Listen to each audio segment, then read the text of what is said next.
एक खूबसूरत और कमाल की गायिका और देश की पहली क्वीन ऑफ इंडी पॉप। 90 के दशक के इस गीत से हमारी बहुत सी यादें जुड़ी हुई हैं। शायद ही कोई ऐसा होगा जिसने उस दौर में इस गाने को गुनगुनाया ना हो। इस गाने को अलीशा चिनॉय ने जितनी खूबसूरती से गाया था, उतनी खूबसूरती से इसे फिल्माया भी गया था।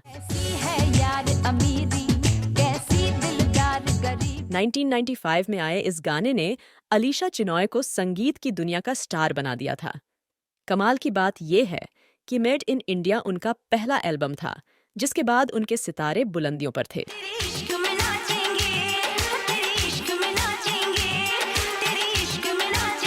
इस एल्बम की कामयाबी के बाद बॉलीवुड में अलीशा के लिए ऑफर्स की बाढ़ आ गई।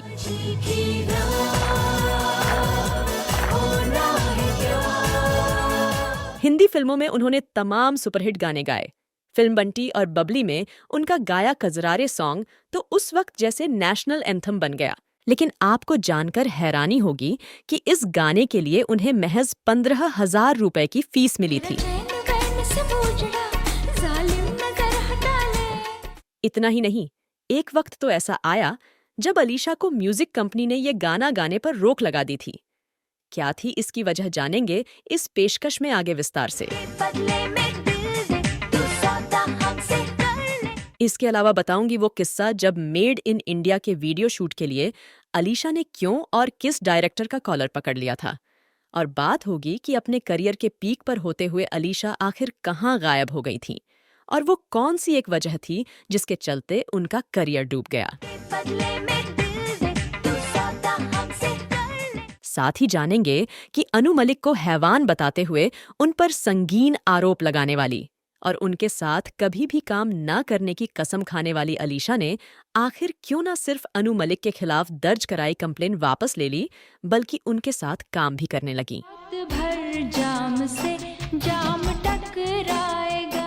और अंत में जानेंगे कि नेम, फेम और दौलत के बावजूद आखिर वो कौन सा दर्द है जिसको दिल में दबाए अलीशा अपनी जिंदगी गुजार रही हैं। इन सारी बातों पर विस्तार से आने से पहले जान लेते हैं अलीशा के बचपन और सिंगर बनने की कहानी।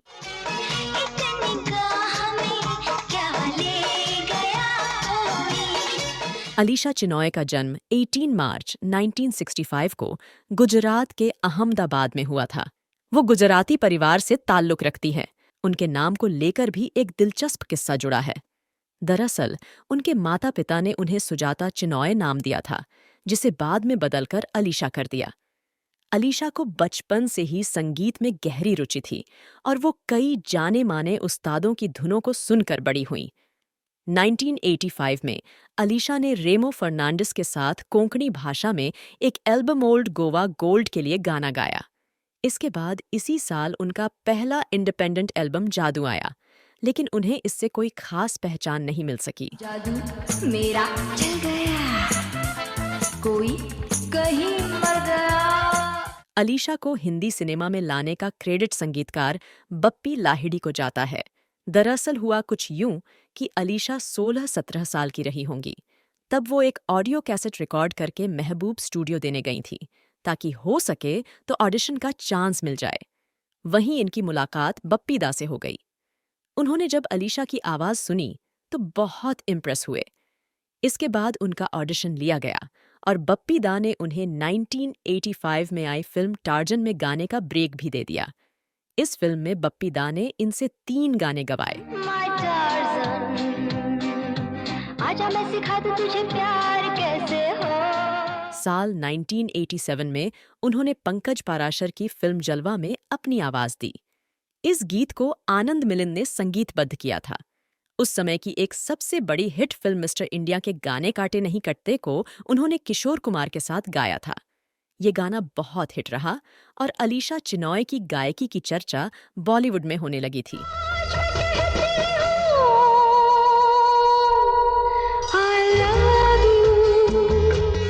इसके बाद अलीशा ने 80 के दशक में ही फिल्म डांस डांस, इंसाफ, सड़क छाप, माला माल, कसम वर्दी की, राम लखन जैसी तमाम फिल्मों में अपनी आवाज दी। इन फिल्मों में उनके गाए कई गाने बहुत हिट रहे। दे दे दे दे मुझको,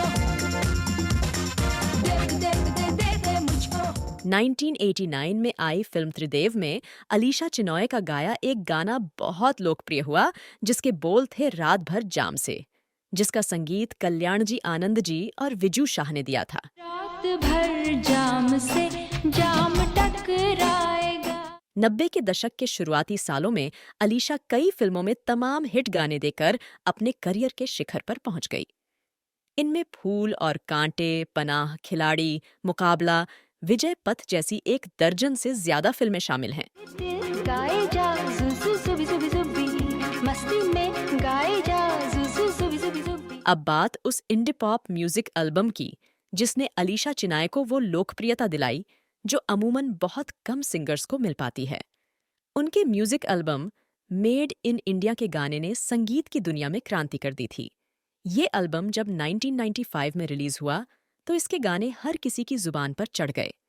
इस एल्बम के गानों को जितनी खूबसूरती से अलीशा चिनॉय ने गाया था, उसी खूबसूरती के साथ गाने को फिल्माया भी गया था। 1994 में मैग्ना साउंड के लोगों ने अलीशा चिनॉय से ये एल्बम करने की पेशकश की थी। इसके गानों की रिकॉर्डिंग के लिए अलीशा लंदन गईं। इस एल्बम का कॉन्सेप्ट निर्देशक केन घोष ने तैयार किया था। देखी है सारी दुनिया, जापान से लेके रशिया। इस एल्बम को बनाने में अलीशा ने ना सिर्फ दिन रात एक कर बहुत मेहनत की, बल्कि इस एल्बम में मॉडल मिलिंद सोमन को लेने के लिए उन्होंने एक निर्देशक का कॉलर तक पकड़ लिया था। आखिर वो क्यों? अब इसकी भी कहानी जान लीजिए। एक इंटरव्यू में अलीशा ने बताया था कि इस गाने में मिलिंद सोमन को मॉडल के तौर पर लेने के लिए उन्होंने निर्देशक केन घोष से कहा था। किसी वजह से लंबे वक्त तक मिलिंद सोमन से बात नहीं हो पा रही थी। तब एक दिन अलीशा ने केन घोष का कॉलर पकड़ लिया और कहा कि मुझे हर हाल में इस एल्बम के लिए मिलिंद सोमन चाहिए। इसके बाद केन ने मिलिंद से बात की और वो इस एल्बम के लिए राजी हो गए। तन गोरा हो या काला, पर हो सच्चा दिल वाला। टेलीविजन पर यह पहली बार था जब लोग किसी को लिपसिंग करने के बजाय खुद सिंगर को गाता हुआ देख पा रहे थे। ये गीत वाकई एक शानदार हिट सॉन्ग था और सभी की प्लेलिस्ट पर टॉप में हुआ करता था, और आज भी ये गाना खूब देखा सुना जाता है। इस एल्बम के लिए अलीशा को बेस्ट इंडियन पॉप एल्बम और बेस्ट म्यूजिक वीडियो का स्क्रीन अवार्ड भी मिला। अलीशा चिनॉय को लोगों ने खूब इसीलिए भी पसंद किया क्योंकि उनके गाने का स्टाइल उस दौर के बाकी सिंगर से काफी अलग था। पर्दे पर उनकी प्रस्तुति और गीत दोनों बेहद अलग थे। इतना ही नहीं, मेड इन इंडिया ने अलीशा चिनॉय को ऐसी कामयाबी दी कि ये उनके सफल एल्बम में से एक बन गया। इसके साथ ही उन्हें क्वीन ऑफ इंडी पॉप का खिताब भी दे दिया गया। कैसी है यार अमीरी, कैसी दिलदार गरीबी। सही मायने में बॉलीवुड में मी टू कैंपेन की शुरुआत तनुश्री दत्ता ने नहीं, बल्कि 90 के दशक में अलीशा ने अनु मलिक पर संगीन आरोप लगाकर की थी। 1995 में अपने एल्बम मेड इन इंडिया के लॉन्च के मौके पर अलीशा उस वक्त चर्चा में आईं जब उन्होंने अनु मलिक पर यौन शोषण का आरोप लगाया था। अलीशा ने अनु मलिक पर केस भी दर्ज करवाया था। साथ ही करीब 27 लाख रुपए का हर्जाना भी मांगा था। आई दिल चुराए चोरी चोरी। हाँ। अनु मलिक ने आरोपों से इनकार करते हुए अलीशा पर ही 2 करोड़ का मानहानि केस कर दिया था। बाद में अलीशा ने इस मामले को खत्म करने के लिए समझौते का रास्ता चुना, लेकिन जिंदगी भर अनु मलिक के साथ काम न करने की कसम खाई थी। हालांकि कुछ ही साल बाद 2002 में दोनों ने शाहिद कपूर की फिल्म इश्क विश्क के लिए साथ काम करके सभी को चौंका दिया था।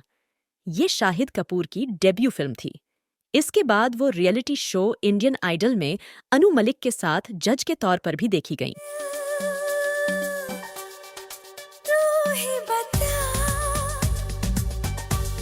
अलीशा ने साल 2005 में फिल्म बंटी और बबली में एक ऐसा गाना गाया जो आज भी संगीत प्रेमियों के दिल के बहुत नजदीक है। गुलजार के शब्द और अलीशा की आवाज में कजरारी सॉन्ग ने पूरे देश में धूम मचा दी।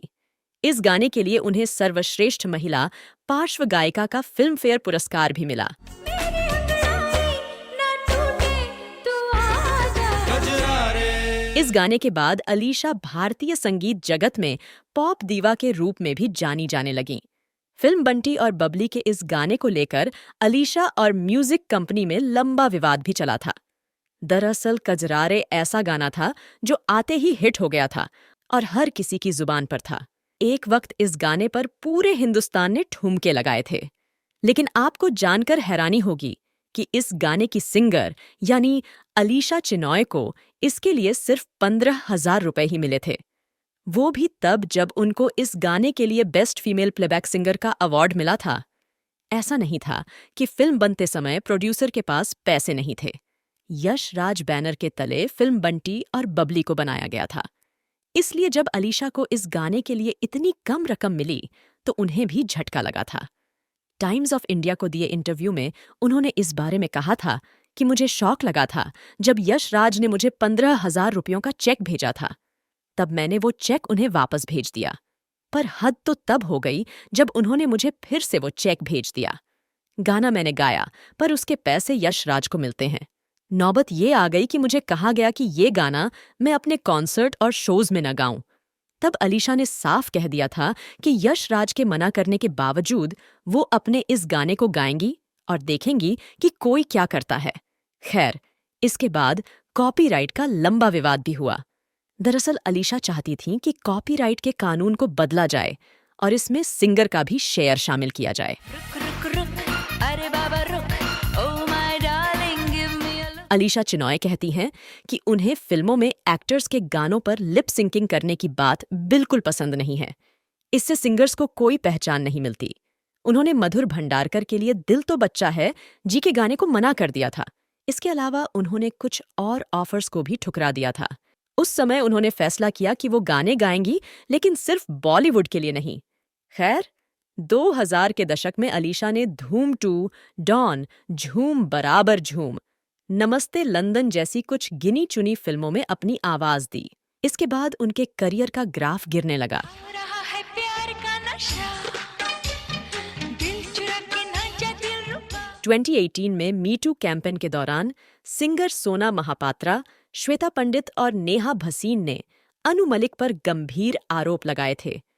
अलीशा चिनॉय ने तब एक अंग्रेजी अखबार को दिए इंटरव्यू में इन सिंगर्स का समर्थन करते हुए कहा था कि उन लड़कियों ने जो भी अनु मलिक के लिए कहा है वो सब एक एक शब्द सही है। मैं उनके साथ हूं। इस हैवान ने तो अपनों को भी नहीं बख्शा। जिस श्वेता पंडित के साथ उसने ये हरकतें की वो म्यूजिक डायरेक्टर जतिन ललित की भतीजी है। मलिक की 2 बेटियां हैं और इतने सालों बाद भी वो अपनी बेटियों की उम्र की बच्चियों पर बुरी नजर रखता था। अलीशा ने तो यहाँ तक कह दिया कि अनु मलिक ने अपनी बीवी और बेटियों की मौजूदगी में कई को अपने घर में ही शिकार बनाया। Touch me, don't touch me, don't touch me, Sonia. Touch me, don't touch me, don't touch me, Sonia. करीब 2010 तक अलीशा अपनी लोकप्रियता के शिखर पर थीं। तभी वो अचानक इंडस्ट्री से गायब हो गईं। लोग जानना चाहते थे कि अलीशा कहाँ हैं, लेकिन वो बिजी थीं अपने पिता को लेकर, जो 2012 के आसपास कैंसर से जूझ रहे थे। 2-3 साल तक वो अपने पिता की देखरेख और इलाज में ही लगी रहीं। एक इंटरव्यू में अलीशा ने बताया था कि मेरे पिता मेरे लिए बहुत खास थे और मैं उनके लिए हमेशा मौजूद रहना चाहती थी। मैं सोचती थी कि अपना करियर मैं कभी भी वापस पा सकती हूँ, लेकिन पापा के साथ बिताया गया समय वापस नहीं आने वाला है। मुझे लगा कि कैंसर की बीमारी से वो मुझे छोड़कर चले जाएंगे, लेकिन बेहतर इलाज और देखरेख के चलते वो इस बीमारी के बावजूद 6 साल तक जीवित रहे। रुक रुक रुक, अरे बाबा रुक, oh my darling, give me a look। कई सालों तक इंडस्ट्री से दूर रहने के कारण संगीतकारों और म्यूजिक इंडस्ट्री के लोगों ने अलीशा को भुला दिया। अब फिल्मों या एल्बम में गाने के लिए कोई उनसे संपर्क नहीं कर रहा था। नतीजन उनका करियर डूबता चला गया। कई साल के गैप के बाद 2022 में अलीशा ने अपने एल्बम चमकेगा इंडिया से वापसी की थी, लेकिन इसका कोई बड़ा असर नहीं हो सका। चमकेगी चमकेगी बिंदिया, चमकेगा चमकेगा इंडिया। इस सिंगर की निजी जिंदगी का सफर काफी उतार चढ़ाव भरा रहा है। अलीशा ने अपने मैनेजर राजेश झावेरी से 1986 में शादी कर ली थी और 8 साल के बाद अलीशा और राजेश 1994 में अलग हो गए। 2003 में एक बार फिर से अलीशा के जीवन में प्यार ने करवट ली। इस बार उन्हें कनाडाई संगीतकार और व्यवसायी रोमेल काजुआ से प्यार हुआ, लेकिन यह प्यार शादी की मंजिल तक ना पहुंच सका। मैंने जिसको चाहा मिल गया। फिलहाल अलीशा अकेले रह रही हैं और निजी जिंदगी में अकेलेपन और प्यार की कमी का दर्द वो सार्वजनिक तौर पर जाहिर भी कर चुकी हैं। उन्होंने अपने एक इंटरव्यू में कहा था कि रिश्तों को संभालने के लिए वो हमेशा ही समर्पित रहीं, लेकिन उनका ये समर्पण बेकार गया। उन्होंने बहुत कोशिश की, लेकिन किस्मत ने उनके लिए कुछ और ही सोच रखा था। अलीशा ने कहा, अगर मैं ये कहूं कि मुझे प्रेम की जरूरत नहीं होती तो ये झूठ होगा। हाँ, मुझे प्रेम की कमी महसूस होती है। सच कड़वा होता है और मुझे ये स्वीकारना पड़ेगा कि मैं अकेले ही ठीक हूं। प्रेम बस गीतों में ही अच्छा लगता है। मैं अपने महल की रानी बनकर ही खुश हूं। लेकिन सच तो ये है कि कहीं ना कहीं अलीशा आज भी अपनी जिंदगी के सूनेपन को दूर करने के लिए भटक रही है। उन्हें सच्चा प्यार नसीब नहीं हुआ। I can love you if you can dance to my groove. Alisha को आखिरी बार 2013 में आई फिल्म क्रिश 3 में सुना गया था। वो आज भी गायकी में अपने लिए मौकों की तलाश में रहती हैं, लेकिन नए सिंगर्स ने पुराने गायकों के लिए जगह नहीं छोड़ी है। इसलिए अलीशा जैसे सिंगर्स का करियर लगभग खत्म हो चुका है। तेरा जो इकरार हुआ। इस बेहतरीन सिंगर के अच्छी सेहत और सुनहरे भविष्य की कामना करते हुए मैं आरजे अंतरा आपसे विदा लेती हूँ। कार्यक्रम पसंद आया हो तो चैनल को सब्सक्राइब करिएगा। आपसे फिर होगी मुलाकात। नमस्कार।